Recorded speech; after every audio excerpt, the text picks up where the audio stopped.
custodian. For those that are new to the channel, welcome.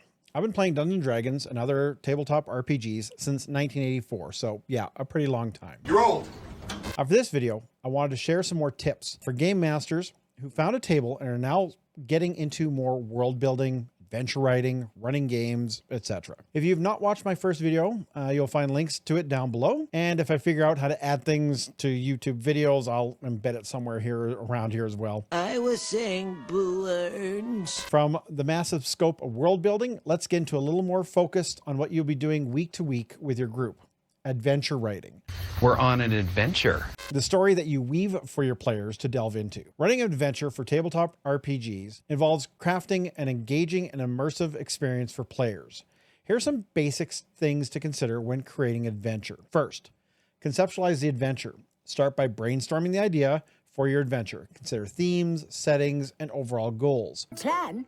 What plan? Decide what kind of experience you want to provide to your players, such as a dungeon crawl, a political intrigue, or a thrilling chase. You can glean some ideas from your players' characters. Do they have a backstory that would tie in? Do they have skills that would be fun to use?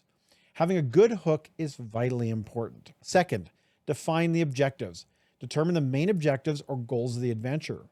What do you need the players to accomplish? It could be finding a lost artifact, defeating a powerful enemy, solving a mystery, or surviving a hostile environment. Clear objectives help focus the players' actions. They do not need to be world-shaping adventures every single time. You can start introducing the larger plot as they go through adventures. Next, you need to create a compelling setting. Develop a detailed and vivid setting for your adventure. Consider the geography, the climate, the culture, and history of the location. Include interesting landmarks, cities, dungeons, or wilderness areas to explore. A well-crafted setting enhances the immersion and provides opportunities for exploration. You can check out my world building video for some tips in that regard. Next, you need to design engaging NPCs. You need to populate your adventure with memorable non-player characters. NPCs. This is not just monsters, this is also the merchants. Create personalities, backstories, and motivations for these characters. They can serve as allies, villains, or even quest givers. NPCs with depth and interesting relationships can make the adventure more dynamic and more interactive. Again, I have a great video about creating interesting NPCs that you should check out. The links are down below. Next, you need to craft a narrative structure. Structuring your adventure with a clear beginning, middle, and end.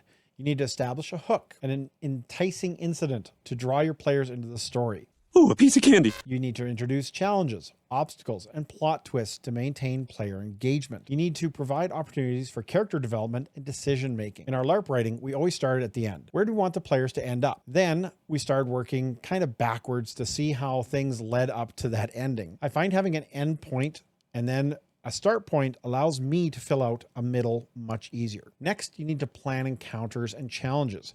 You need to create a variety of encounters and challenges to keep the gameplay exciting. Balance combat encounters with puzzles, social interactions, and exploration. Oh no, another stupid puzzle! Consider the abilities and strengths of the player characters when designing challenges, ensuring they have a chance to shine.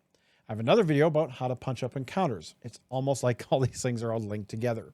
That son of a bitch! That self-promoting asshole! Next, you need to prepare maps and visuals.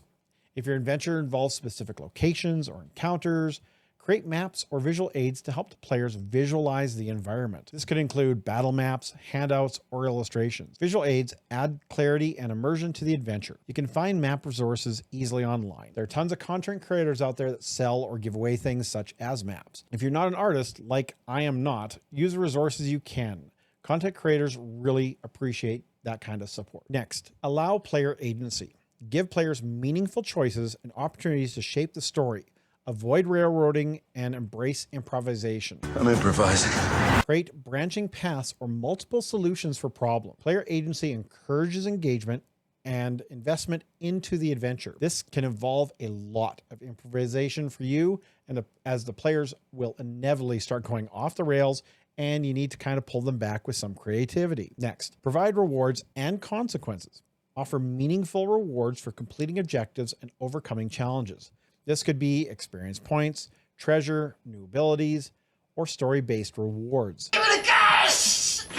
Similarly, decisions and actions should have consequences, both positively and negatively, which impact the story or future adventures. Sometimes players not doing something can have an impact on your story more than if they actually do something. Lastly, test and iterate. Playtesting your adventure with a group of players can help you identify any issues that need improvement. Observe how they interact with the story, the encounters, and the NPCs.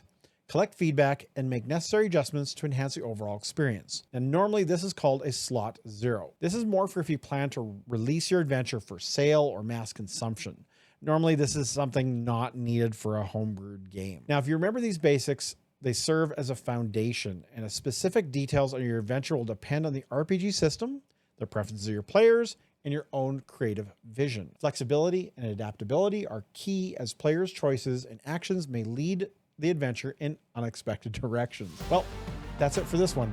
Thanks for spending your time with me in your quest for becoming a better games master. If you're interested in more content, please like, subscribe below, and click the bell for notifications on new videos. Comment below on tips you have for creating memorable adventures. It may just help others who are struggling with a concept. But in the meantime, tune time, that's it. Another Mythic episode. Thanks for watching, and may all your games be full of myth, mirth,